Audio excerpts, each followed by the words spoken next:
Welcome back, everybody. How are you all today? That is the fourth time I have said that today. I have decided to record another video today just because I want to go ahead and get through the Foresters of Fallen Giants today. So, y'all get a fourth video, woo! And now we have Pate. Mild-mannered Pate. Hello there. Traveling all alone in these... Well... Again, I'm just going to start skipping through this stuff because it's not that important. All he's telling you is that a friend of his went in here to try and get some treasure, and it hasn't come back yet. Now, you go in, and the gate closes behind you. And a whole horde of enemies will start pouring out of there. Now, I don't normally use the magic bombs or anything like that, but it actually can be helpful in this area because of just how many enemies are there. Essentially, Pate was trying to kill you. He was trying to trick you into coming in here so that you would end up dead, but you survived. Well, hopefully you survived. And there's a hidden wall right here. That, once again, was something I didn't know about my first time playing. And when you open this chest, you'll find a sorcerer's staff and an amber herb. Very useful if you're going to use a magic build, and you didn't start as a sorcerer. So you'll come up here, and there is actually a way to get around this. To get the item from Pate without having to go through that area, or if you died in that area. There's a ladder over there that if you climb up and jump down here, you can walk up this path to go in and get the items, and then you can just drop down here and Pate will thank you have gone through the whole place. Well, I see you managed to escape. I hope that be kept. Now doing this, Pate will give you the white sign soapstone, which allows you to place a sign down for people to summon you into their world for help. Again, something else that you would need along with the name engraved ring in order to play with friends. Now, I'm gonna go around here. I'm gonna kill this enemy over here who's just lying here, you know. The guy was just taking a nap and I interrupted him. That's the reason I hate the spear wielders. Is they'll just sit there and they'll pop their shield up and they won't do a damn thing but hold up their shield. Now these enemies are still fighting the currently dead giants.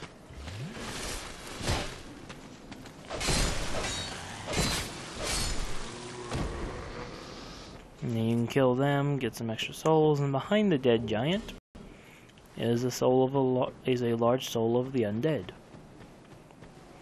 Now we'll come back here, we'll climb the ladder that I was talking about earlier, and we'll get up top.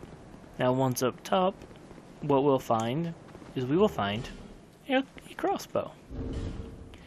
Now the crossbow is a ranged weapon just like the bow, using bolts rather than arrows.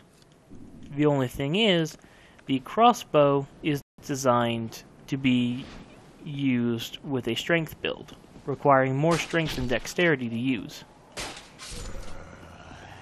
And as you saw there, it said that I didn't have the stats to wield the crossbow. But when I two-handed it, I was perfectly fine. The fact is, I don't have the strength to wield this weapon with one hand, but I do have the strength to use it with two hands. Thing is, when you two-hand a weapon, what your strength stat becomes that of what your current strength is plus half. So my strength stat when I two-hand goes from 11 to 16. So that's why I can't one-hand it, but I can two-hand it. And the same thing goes for melee weapons as well. So now I've killed the guy, got a life gem, got a firebomb from this guy, and we get another chest. Now inside this chest we'll find the Mailbreaker and an infantry helm. Yay! A helmet that I didn't need. And I've No idea what happened down here. I need to check something. Homeward bone. No? That's weird. This area here is supposed to have a bunch of barrels and some enemies to kill. I mean, that they're gone. It's just... Okay, I think I may have gotten a little bit of a glitch thing. That happens sometimes. The game will glitch out in certain areas, and for some reason, randomly not spawn items or enemies. It is a bit weird, but I personally never complain. It's less I've got to deal with when trying to get through the area. So, yeah. Certain areas like this, I tend to try and use the crossbow to my advantage to kill the enemies. And what in the world? Why are there enemies up there?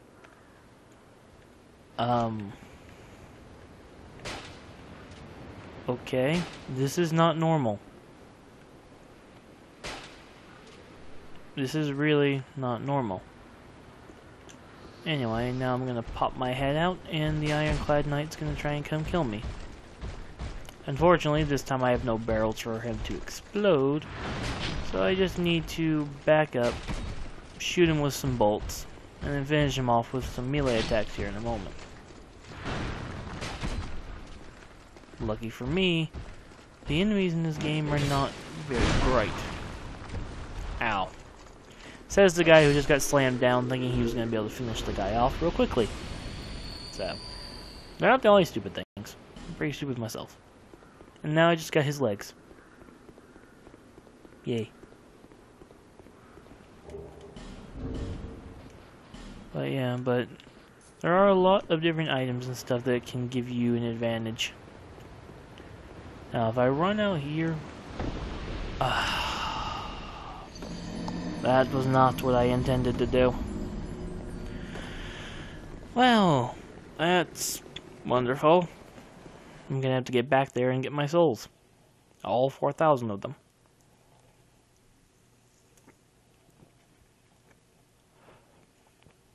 Well, maybe I won't get to kill the boss yet.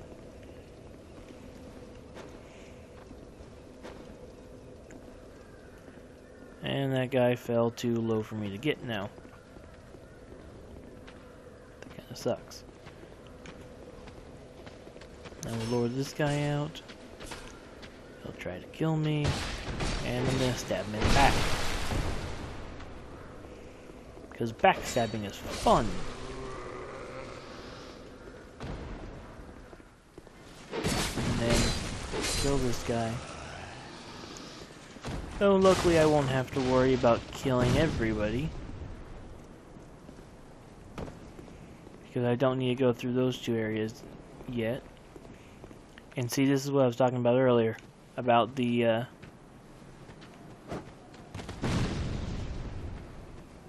about these guys. What I think may have happened is that they may have done that number right there when I ran by earlier and killed them.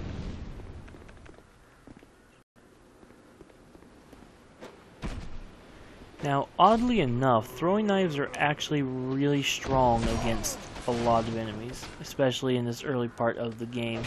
They do quite a bit of damage. Now, a thing to note, that Ironclad Knight back there won't come back out as long as you don't go past the wheelbarrow. And here's what I was trying to do a while ago. Was lure them down so that I can kill them down here rather than risking my life falling like I ended up doing in the end, trying to kill them on the sword. While they're not that strong and they're not hard to kill on the sword, you just always have that risk of one guy getting a hit on you and you fall to your death. So it's just easier to lure them out like that, go to the bottom of the sword's blade, and let them fall, kill them there, and so you don't risk falling. You come up here and you'll get a halberd, and everything will be nice and dandy. And this guy is trying to stand up again. Yep, that happens.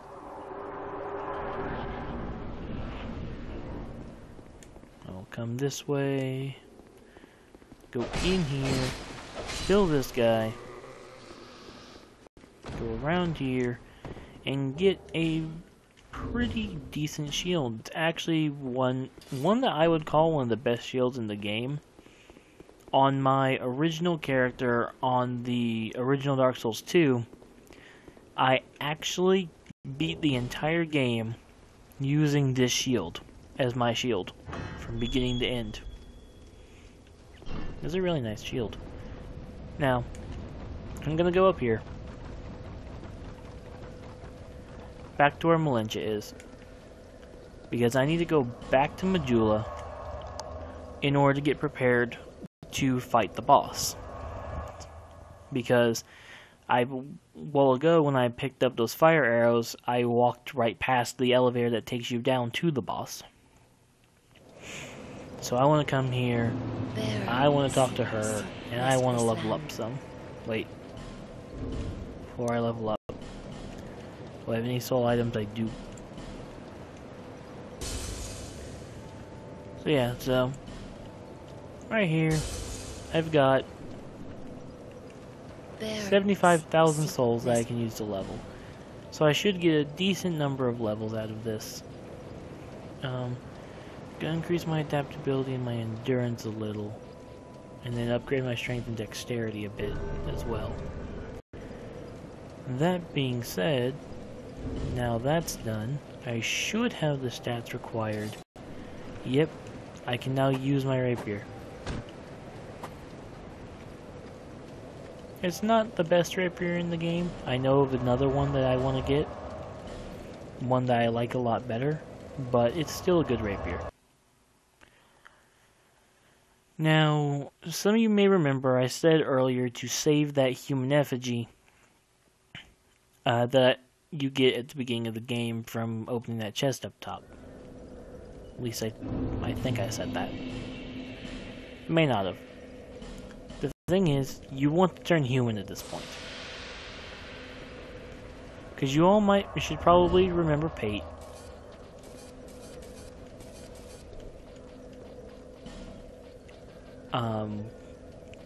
After you've done the talking with Pate and everything, you can get Pate to be summonable for the upcoming boss.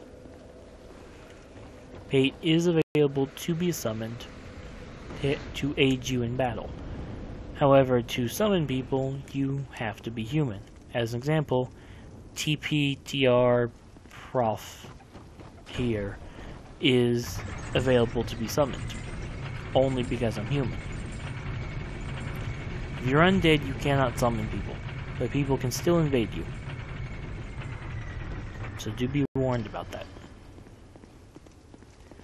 But Pate has a quest line that can get you some pretty good equipment and weapons and stuff.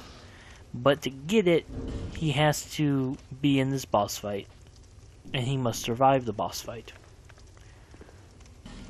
And here he is now. If you don't talk to him and whatnot and get the soapstone from him, you will not be able to summon him here. So, do note that. And he must survive the fight. Now, aromatic ooze I got from the trap that Pate put me through, and it will buff up my weapon, giving magic damage and allowing me to just all around to do more damage. So here we have the first boss of the game. Well, one of the first two bosses that you're going to be able to fight. Okay, technically there are 3 bosses you could fight, but one of them is a bit too difficult to fight as your first boss. And it won't give you any progress. This here is the last giant.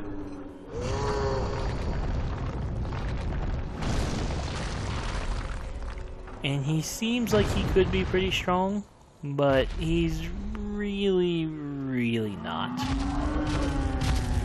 Now that I've said that, I'm going to die, most likely. The strategy I best recommend is to just attack his legs.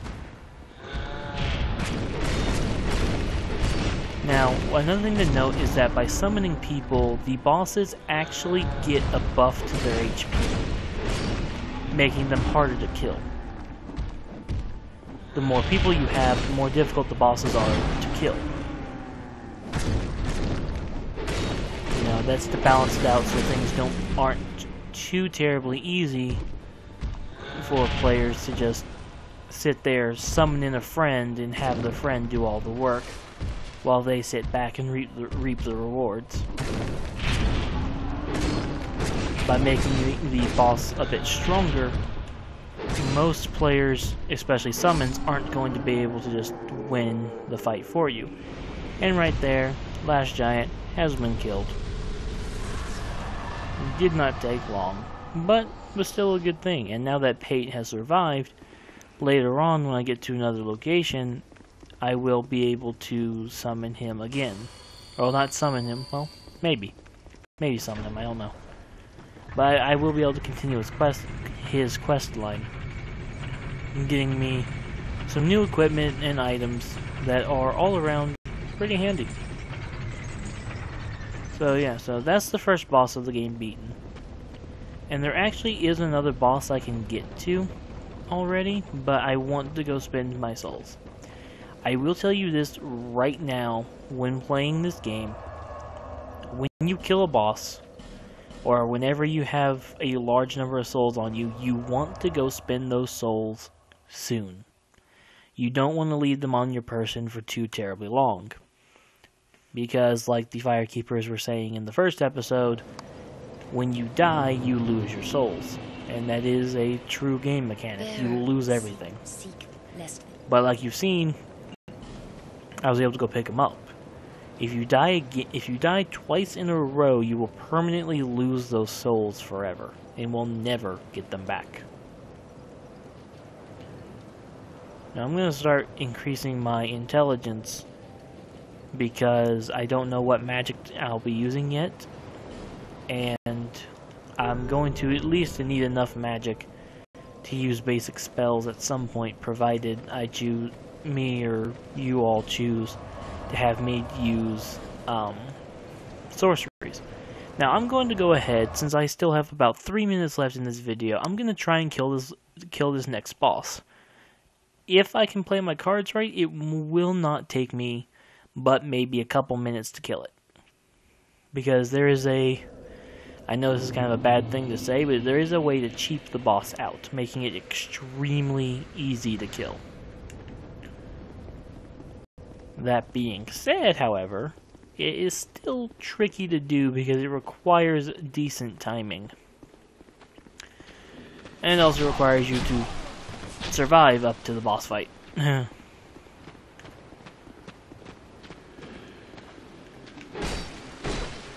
If you can't survive to the boss, well, you're not going to kill the boss.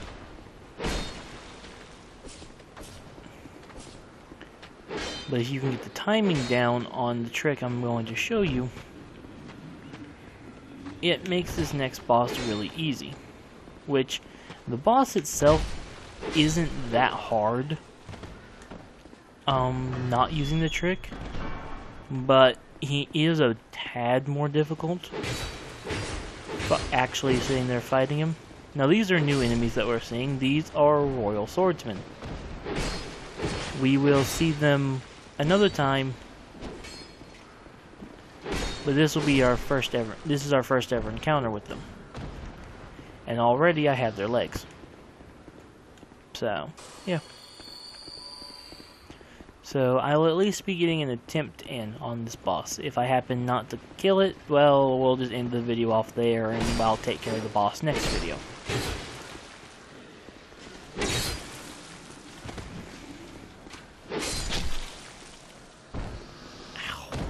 Yeah, I really wanted an arrow through my neck, you jerk.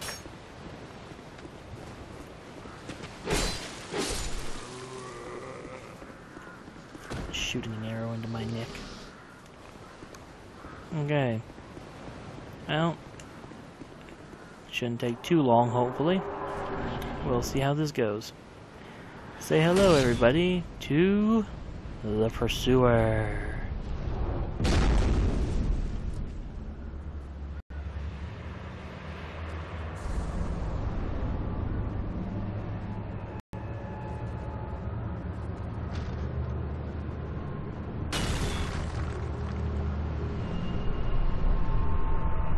And yes, he is floating. Need him to get right about here. Okay. So now I can go over here. And the cheap trick is to use the Blastia here to finish him off. And right there, dead, less than a minute.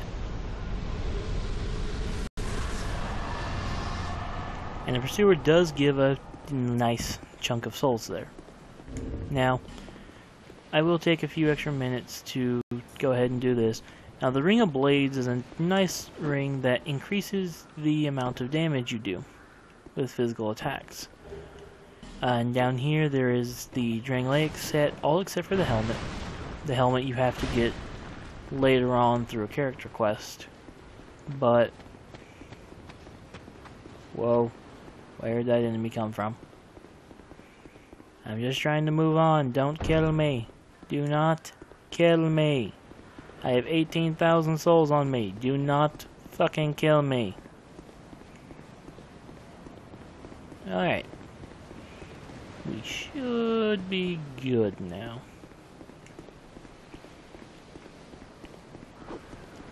Now I'm gonna run up here, and I'm gonna look at this nest.